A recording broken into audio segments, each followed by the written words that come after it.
হাসি যেন শিশিরের কণা, তার বৃষ্টি যেন মায়া বিছলো না। তার হাসি যেন শিশিরের কণা, তার দৃষ্টি যেন মায়া বিছলো না।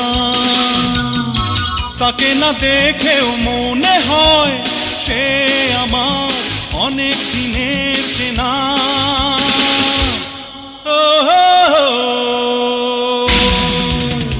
সেই মেয়েটি আমাকে ভালো